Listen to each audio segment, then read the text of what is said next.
नमस्कार, आप देख रहे हैं न्यूज इंडिया, आपके साथ मैं दीपिका सिंह। तो आज दिन बजट का, जी हां, बजट में मध्यम वर्ग के लिए बड़ी राहत हुई है। 12 लाख तक की आय पर नहीं लगेगा इनकम टैक्स। देखिए, 0 से 4 लाख तक की आय पर इनकम टैक्स नहीं होगा। 4 से 8 लाख तक पर 5% इनकम टैक्स होगा। 8 से 12 लाख तक पर 10% इनकम टैक्स होगा। 12 से 16 लाख तक 15% इनकम टैक्स होगा। 16 से 20 लाख तक 20% इनकम टैक्स होगा। 20 से 24 लाख तक 25% इनकम टैक्स होगा। 24 लाख से ज्यादा की आय पर 30% इनकम टैक्स होगा। तो मध्यम वर्ग की अर्थव्यवस्था को मजबूती प्रदान करता है। उनके योगदान को मान्यता देते हुए समय समय पर हमने बोझ को कम किया। अब मुझे घोषणा करते हुए खुशी हो रही है कि 12 लाख रुपए तक की आय तक कोई नहीं लगेगा कर। तो फिलहाल देखिए, ये तमाम घोषणाएं की हैं वित्त मंत्री निर्मला सीतारमण ने।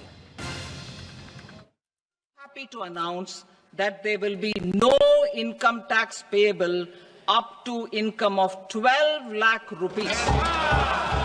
Average income of 1 lakh per month other than the special rate income such as capital gains under the new regime.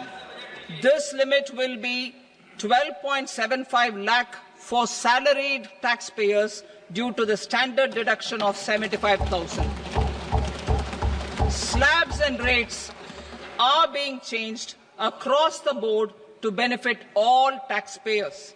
The new structure will substantially reduce the taxes of the middle class and leave more money in their hands, boosting household consumption, savings and investment.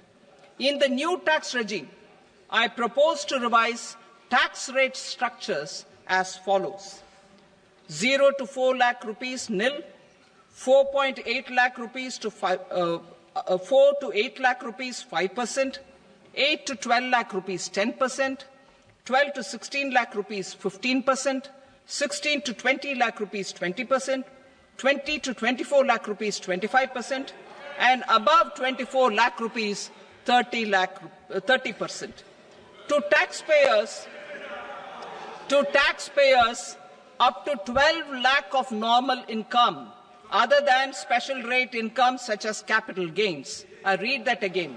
To taxpayers up to 12 lakh of income other than special rate income such as capital gains, tax rebate is being provided in addition to the benefit due to slab rate reduction in such a manner that there is no tax payable by them. The total tax benefit of slab rate changes and rebate at different income levels can be illustrated with a few examples. A taxpayer in the new regime with an income of 12 lakh rupees will get a benefit of 80,000 rupees in tax, which is 100% of tax payable as per the existing rates. A person having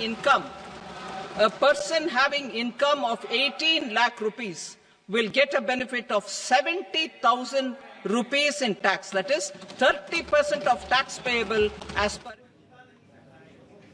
चलिए, आम budget पर नितिन गडकरी का बड़ा बयान आया। Economy को एक्सीलेट करने वाला ये बजट है, किसानों को आत्मनिर्भर बनाने वाला ये बजट है। बजट में सभी वर्गों का विशेष ध्यान रखा गया है।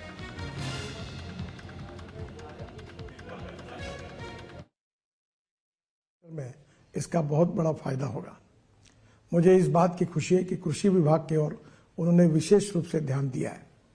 तिलहन हो, विशेष रूप से तेल बिया हो, इसके उत्पादन कैसे बढ़े और किसान आत्मनिर्भर कैसे बने, इसका भी विचार किया गया है। विशेष रूप से इनकम टैक्स के बारे में एक रिफॉर्म करके नया कानून लाकर इसको और सरलीकरण उसका करना, ये जनता के लिए बहुत बड़ी राहत होगी।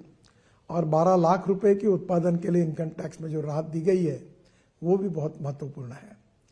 विशेष रूप से मिडिल क्लास का विचार किया गया है और मध्यम वर्गीय, उसके साथ लोअर मिडिल क्लास और गांव गरीब मजदूर किसान, इसमें रोजगार कैसे निर्माण हो और सस्टेनेबल डेवलपमेंट कैसी हो, इसका विचार करते हुए इस बजट ने पब्लिक प्राइवेट इन्वेस्टमेंट को इनकरेज किया है। मुझे लगता है ये बहुत बड़ा सेक्टर है जिसके कारण नए रोजगार निर्माण होंगे, ग्रोथ बढ़ेगी और निश्चित रूप से देश के विकास में उसका योगदान होगा। जहाँ तक ट्रांसपोर्ट सेक्टर है, हम 22 लाख करोड़ के फॉसिल फ्यूल इंपोर्ट करते हैं। इकोनॉमिक पॉइंट ऑफ व्यू भी हमारे लिए वो एक बहुत बड़ी समस्या है, पर उसके साथ साथ अल्टरनेटिव फ्यूल और बायोफ्यूल को प्रोत्साहन मिलता है। इसलिए विशेष रूप से लिथियम आयन बैटरी अब सस्ती होगी। Scooter, electric. चलिए, बजट से जुड़ी 15 बड़ी बातें हम आप तक पहुंचा देते हैं। देखिए, बड़ी बातों में सबसे पहला जो ऐलान था वो 12 लाख तक की आमदनी पर टैक्स नहीं होगा। देखिए, इसके अलावा आपको बता दें, टीडीएस की सीमा 7 लाख से बढ़ाकर लगभग 10 लाख कर दी गई है। इसके अलावा आपको ये भी बता दें, किसान क्रेडिट कार्ड पर 3 से बढ़ाकर इसे 5 लाख का लोन कर दिया गया है। बिहार में मखाना बोर्ड के गठन का प्रस्ताव रखा गया, यानी कि मखाना बोर्ड का गठन बिहार में किया जाएगा, जो कि चुनावी राज्य है। इसके अलावा असम के नामरूप में यूरिया संयंत्र खोला जाएगा। छठी यहाँ पर योजना की शुरुआत की गई है, वो बीमा क्षेत्र के लिए एफडीआई सीमा में बढ़ाकर 100% की हिस्सेदारी होगी। इसके अलावा 7वां जो ऐलान किया गया वो 1 करोड़ गिग वर्कर्स को सामाजिक सुरक्षा बीमा मुहैया कराना है। 8वां हुआ जो कि कहीं ना कहीं बिजनेस क्षेत्र में है, एमएसएमई के लिए 5 से बढ़ाकर 10 करोड़ का लोन किया गया है। इसके अलावा 9वां इंफ्रास्ट्रक्चर के विकास पर 10 लाख करोड़ का निवेश किया गया। इधर 10वां जो बड़ी ऐलान की गई बड़ी बात वो थी, उड़ान योजना के तहत 10 साल में 120 एयरपोर्ट बनाए जाएंगे। इसके अलावा आईआईटी में 6500 सीटों की संख्या को और बढ़ा दिया जाएगा। 12वां जो बड़ा ऐलान था, 12वीं जो बड़ी बात थी वो भी जान लीजिए आप। 5 साल में 75,000 मेडिकल की जो सीटें हैं उसे बढ़ाया जाएगा। 13वां होगा, विकास के पथ पर हम लगातार अग्रसर हों, इसके लिए एआई शिक्षा के लिए 500 करोड़ का बजट का प्रावधान रखा गया। 14 सबसे खास mobile phone, LCD, LED TV और ईवी कार सस्ते होंगे। 15 कैंसर समेत 36 दवाओं पर कस्टम ड्यूटी में छूट है। तो देखिए, ये 15 बड़ी बातें हैं जो निर्मला सीतारमण रखी। और यदि हम इसे कहें कि सीधे सीधे ये मिडिल क्लास के लिए बजट था, तो इसमें कोई अतिशयोक्ति नहीं, क्योंकि तमाम ऐसी घोषणाएं की हैं जो मिडिल क्लास को सीधा सीधा फायदा पहुंचाती है। तो फिलहाल ये 15 बड़ी बातें। तो फिलहाल देखिए, बजट को लेकर असना ग्रुप के ग्रुप डायरेक्टर पिरूज खंबाटा क्या सोच रहे हैं, ये जानने के लिए न्यूज इंडिया संवाददाता अंकित मिश्रा ने उनसे खास बातचीत की है।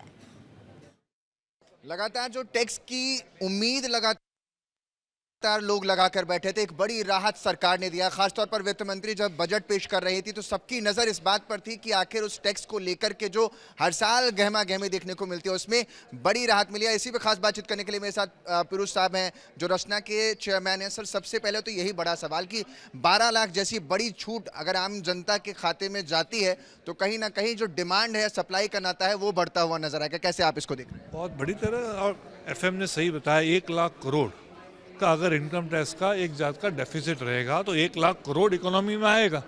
और जो आदमी पैसा बचाएगा टैक्स का, वो क्या करेगा? उससे अच्छा हेयर ऑयल खरीदेगा, सॉफ्ट ड्रिंक खरीदेगा, अच्छे घर में रहेगा। तो ओवरऑल जो कंजम्पशन स्लगिश हो रहा था वो थोड़ा कंजम्पशन को बूस्ट मिलेगा। और आज ये भी एक समझना पड़ेगा अपने को कि जो इन्फ्लेशन बहुत ज़्यादा है, तो आज आम आदमी भी बड़ा झुड़क रहा था, इससे उसको भी हाथ में उसको फ़ायदा रहेगा। अगर नए रिजीम में जाएंगे तो 12,75,000 कोई मिलेगा, ओल्ड में नहीं मिलेगा। तो अगर आपको गिनना पड़ेगा कि अगर ओल्ड में आपके डिडक्शन ज़्यादा है तो आपको ओल्ड में रहना है कि इसमें रहना है, वो चॉइस आपका है। पर खाली 12 लाख तक मत देखो, आप 25 लाख तक रियायत दी है, तो हर स्लैब में 25 लाख तक रियायत दी है, तो आई थिंक वो भी इम्पॉर्टेंट है। तो ऐसा नहीं याद 12, 15, 20 लाख वाला आदमी, 25 लाख थोड़ा बड़ा अमाउंट होता है, 25 लाख वाला आदमी को भी रियायत दी है, वो आई थिंक एक बड़ा अच्छा अनाउंसमेंट है। पर उसमें एक तकलीफ यही हुई है कि जो कॉर्पोरेट टैक्स है उसमें कोई अभी तक रियायत नहीं है, और ख़ास करके जो LLP है और पार्टनरशिप कंपनियां हैं उसमें अभी भी टैक्स बहुत ज़्यादा है, कॉर्पोरेट से ज़्यादा है। इस पर भी सवाल पूछूंगा, कॉर्पोरेट पर भी आऊंगा, लेकिन अगर सैलरीड क्लास की बात करूं तो 4 साल का रिटर्न अब आप एक साथ IT रिटर्न फाइल कर पाएंगे। और सीनियर सिटीजन जो हैं वो उनकी TDS की सीमा 50,000 से बढ़ाकर 1 लाख कर दी है। इसको आप कैसे देखते हैं? बड़े पॉजिटिव मूव है। सबसे बड़ा पॉजिटिव मूव है कि अगर आपकी कुछ रिटर्न भरने में भूल हो गई हो, कि आपको कुछ रिटर्न को रिवाइज करना हो, तो आप वो भी रिवाइज कर सकते हैं। फेसलेस असेसमेंट, ये डिजिटल रिटर्न, ये सब मैं कह रहा हूँ ऑब्वियसली पॉजिटिव मूव है। और एक बार नहीं, 4 बार वित्त मंत्री ने बताया कि वो ट्रस्ट बेस्ड एक सिस्टम लाना चाह रहे हैं। ये बड़ा इंपॉर्टेंट वर्ड है। एक सवाल ये भी है कि एमएसएमईज को लेकर के जो कवर था, लोन कवर था, वो 5 करोड़ से बढ़ाकर 10 करोड़ कर दिया गया है और लोन की राशि 1.5 लाख करोड़ तक आप ले सकते हैं। नए सेक्टर्स के लिए यानी जो नए स्टार्टअप्स हैं वो भी 10 से 20 करोड़ उनको भी लोन मिलने की उम्मीद अब जो यहाँ से है वो साफ हो जाती है। इसको कैसे देखें? सबसे बड़ा फायदा ये है उसमें खाली लिमिट क्रेडिट, वो ये लोग ने ये बताया है कि अल्टीमेटली आप इतना क्रेडिट भी ले सकते हो और क्रेडिट विदाउट एनी कोलेटरल। तो आज एक यंग आदमी को तकलीफ है कोलेटरल पे होती है, तो अगर आप उसको कहेगा आप घर ले ले, उसका घर ही कहाँ है, या तो ये लैंड ले ले, अगर वो होती तो और कुछ कर लेता।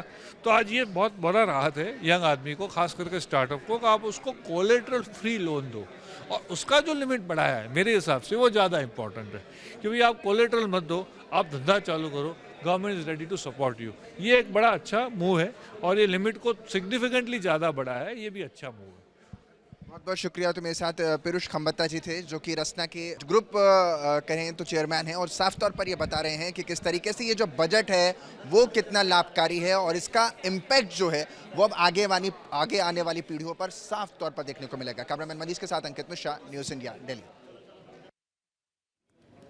तो वाकई में बजट सीधे सीधे आप पे और हम पर, हमारे जीवन पर, हमारी जीवन शैली पर असर डालता है। उसी बजट की बारीकी को समझने के लिए तमाम अतिथि मेरे साथ मौजूद है स्टूडियो में। गोविंद गुप्ता है, चार्टर्ड अकाउंटेंट है, अवनीश शर्मा कंपनी सेक्रेटरी, मनीष सिन्हा जी भी हमारे साथ मौजूद हैं। आपका बहुत बहुत स्वागत। गोविंद गुप्ता जी, सबसे पहले यही और सबसे वाजिब सवाल ये, इस बजट को कितने नंबर देते हैं आप? मैम, इस बजट को हम लोग अगर मिडिल क्लास के पर्पज़ से देखें तो 10 आउट ऑफ 10 देना पड़ेगा, क्योंकि इसके अंदर मिडिल क्लास जो बहुत टाइम से कोशिश कर रहा था कि उन्हें रिलीफ मिले, वो रिलीफ इस बजट में दी गई है। अगर सबसे जो इम्पोर्टेंट चीज़ थी कि भाई मिडिल क्लास को रिलीफ मिलना चाहिए था, जो रिलीफ इस बजट के अंदर 100% दिया गया है। मिडिल क्लास के लिए जो स्लैब रेट्स में चेंजेस आए हैं, जो TDS के प्रोविज़न जो चेंजेस हुए हैं, मैं आपको थोड़ा सा TDS के बारे में बता देता हूँ कि TDS के प्रोविज़न के अंदर कुछ चेंजेस हुआ है। जैसे फॉरेन रेमिटेंस के अंदर, जैसे हम लोग यहाँ से बाहर घूमने जाते थे तो अपने साथ फॉरेक्स कार्ड लेकर जाते थे, तो फॉरेक्स कार्ड में क्या था कि हमें 7 लाख रुपए तक की लिमिट थी कि भाई अगर 7 लाख रुपए से ऊपर आप लेकर जाओगे और खर्च करोगे तो 20% TDS काटना पड़ेगा। अब उस लिमिट को बढ़ाकर 7 लाख से बढ़ाकर 10 लाख कर दिया गया है।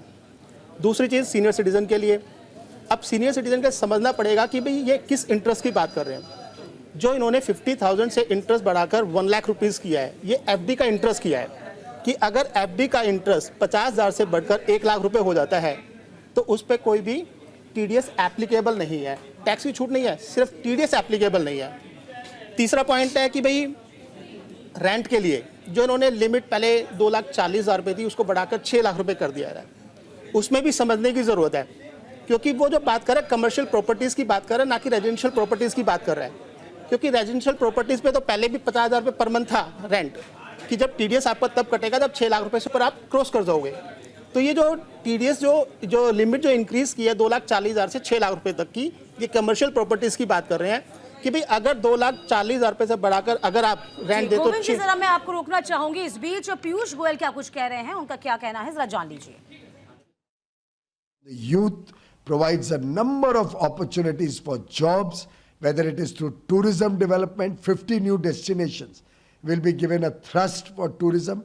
Udan, which will help 4 crore more passengers and new routes get concessional air travel and activate those airports. Whether it's the thrust to manufacturing through toys, leather, the textile sector, technical textile sector, cotton sector. It's a multi-dimensional budget which through various interventions is going to encourage consumption demand, give a boost to economic activity, and at the same time provide stability to the country's economy. The fiscal deficit has been maintained at 4.4%. In fact, the current year fiscal deficit, which was expected to be 4.9, has closed at 4.8%. Next year will be 4.4%, well beyond everybody's imagination. That will help us bring down the overall debt to GDP ratio. And Piyush Goyal को आप सुन रहे थे, जो कि इस budget को काफी मुफीद बता रहे हैं। गोविंद गुप्ता जी हमें बारी बारी से तमाम चीजें समझा भी रहे हैं, आगे भी हम उसे समझेंगे। अवनीश शर्मा जी का भी रुख कर लेते हैं। अवनीश शर्मा जी, हम सबसे पहले यही जान रहे हैं, इस बजट में हम नंबर कितने दें? आप नंबर कितना देना चाहेंगे? मैं आम आदमी पॉइंट ऑफ व्यू से हाँ। इसको 10 में से 10 नंबर देना चाहूंगा। ठीक है, गोविंद जी ने भी 10 में 10 दिए हैं, अवनीश जी ने भी 10 में से 10 दिए। हाँ, इसके कुछ मुख्य कारण है, जैसे सुबह भी मैंने बोला था हाँ, MSME को लेके कि हमको अगर अपना राष्ट्र मजबूत करना है तो हमें स्टेट्स को डेवलप करना होगा, लघु उद्योगों को डेवलप करना होगा। और जिस प्रकार MSME के लिए इन्होंने एक दायरा बढ़ाया है, लोन फैसिलिटी डबल किया है और वो टर्नओवर क्राइटेरिया डबल कर दिया है, जिससे MSME की रीढ़ की हड्डी मजबूत होगी, जिससे न केवल यूथ को एम्प्लॉयमेंट भी मिले, एम्प्लॉयमेंट तो मिलेगा ही मिलेगा, उसके अलावा जो क्वालिटी इन्हेंसमेंट होगा, जो मैं सुबह स्किल्स डेवलपमेंट की बात कर रहा था, तो ये स्किल्स भी डेवलप होंगी। और रही बात आम आदमी की टैक्स लिमिट्स की, नो डाउट ये सोचा ही नहीं था कि ये 12 लाख तक नील रिटर्न भरे जाएंगे। लेकिन हाँ, एक बात मैं दावे के साथ कह सकता हूँ कि अगली बार जब इसका इम्पैक्ट आएगा तो पर कैपिटा इनकम बहुत लेवल से बूस्ट कर जाएगा। तो ये एक बहुत बड़ा बेनिफिट है जो कि 10 पे 10 गोविंद जी की तरफ से। मनीष जी, आप क्या सोचते हैं इस बजट को लेकर? हम सबसे पहले नंबर का जिक्र कर लेते हैं कि सभी कितना नंबर देंगे इसे। नंबर की अगर बात करते हैं तो मैं भी 10 में से 10 दूंगा, लेकिन इसका संकेत हमें कल शाम को ही मिल गया था, जब प्रधानमंत्री मोदी ने कहा था कि माँ लक्ष्मी की कृपा हर किसी पर बनी रहेगी। और उसके बाद जब सुबह फिनांस महोदया जब घर से निकलती है और उनकी जो साड़ी का कलर था क्रीम, ऑफ वाइट क्रीम, तो वहाँ से ये समझ में आ गया था कि ये कुछ शांति संदेश देना चाहती है, राहत देना चाहती है। और बजट खत्म होने से पहले इन्होंने काफ़ी बड़े राहत के संदेश दिए हैं, जिसमें कि टैक्स पेयर, चाहे वो इंडिविजुअल हो, चाहे कॉरपोरेट हो या गवर्नमेंट हो, हर किसी को विन विन सिचुएशन में लाके खड़ा किया है।